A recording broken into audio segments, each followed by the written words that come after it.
Pre-algebra, lesson 104, classifying triangles and angles in triangles. So before we start this lesson, I'm just going to do a really simple exercise. Let's say I had 4 plus 5 plus x equals 10.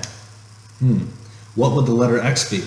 Well, we could use our rules of algebra, and that would be awesome, amazing. But some of you are so good at arithmetic that you already know 4 plus 5 is 9, and 9 plus 1 is 10, so x must equal 1. Right? Now, that's a very good tool of arithmetic, and that's going to help you with triangles, okay? Because if we know how much 3 numbers add up to, and we know 2 of them, we can find the last number by subtracting the first 2 from the total, right? And that's what we're going to use in our triangles, because there's an undeniable fact about every single triangle. You can see it on page 322, and it's this one right here. It's that the sum of the measures of the angles in any triangle is 180 degrees. Now, if you can't remember, a degree is a measure of rotation, right? For example, a degree, it's not a length, it's not an area, it's just a measure of rotation. So for example, my pen is sitting at a certain angle or a certain degree. If I turn it like that, I just moved maybe 3 or 4 degrees to the right. And then if I turn it back, I move 3 or 4 degrees back to the left, right? And that's what we see on our protractors, right? Our protractor is measuring rotation, right? Or the turning or the direction something is facing. And so the interesting thing is that every single triangle has exactly 180 degrees of rotation split across its 3 angles, okay? So for example, in this triangle, we see that one angle is 20, the other angle is 130, the last angle, well, I don't know what that is, but it has to add up to 180. So I can take the same problem and write it over here. So I know that one side is 20, I know the other side is 130. I don't know the missing side, but I do know the total must always, always, always be 180. So then, using the same logic, I can combine these. That becomes 150. Then I subtract 150, and I end up with x equals, let's see here, 0, 3, 0, 30. X equals 30 degrees. And there's my final answer. Okay, so that's how we can find a missing angle in a triangle.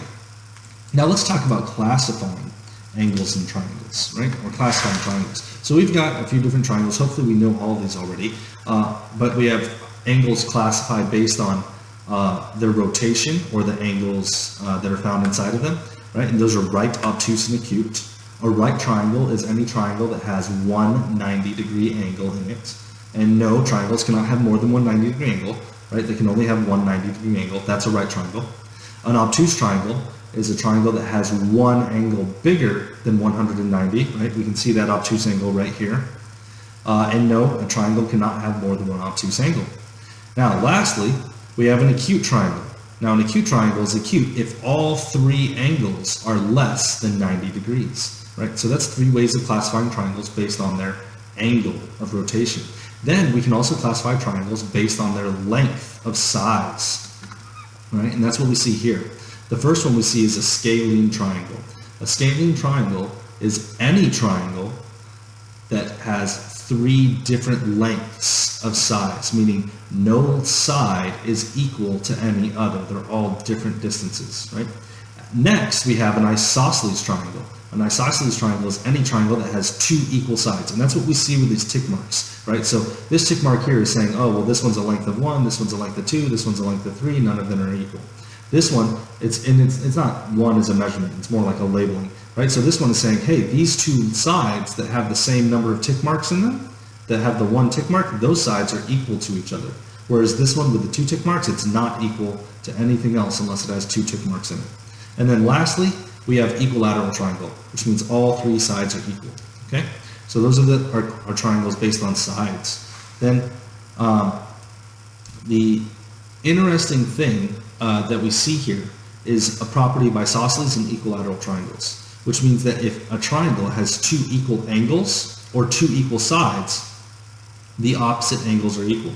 So, for example, in an isosceles triangle, like up here, we would see that since these sides are equal, then these two angles are also equal to each other, right? Now that's very important if we need to find the measure of a triangle. So let's put this into practice. Let's say I give you an isosceles triangle right here.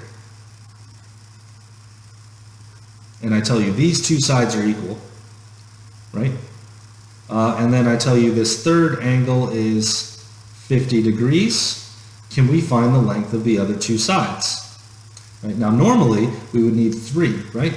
But over here we can just write it as an equation again. We know one side is 50, and then we know the next side is going to be x, and the other side is also x, so it's the same number, and then that has to equal 180. So now we're using our equations to help us solve these problems. From here I rewrite by adding like terms. X plus x becomes 2x. I'm going to subtract 50 from each side. So then I find out that 2x is equal to 130. The last step, I divide by 2. All right, and then 130 divided by 2 gives me 65. All right, so x equals 65 degrees, right? And that's not just this one, that is also this one, okay?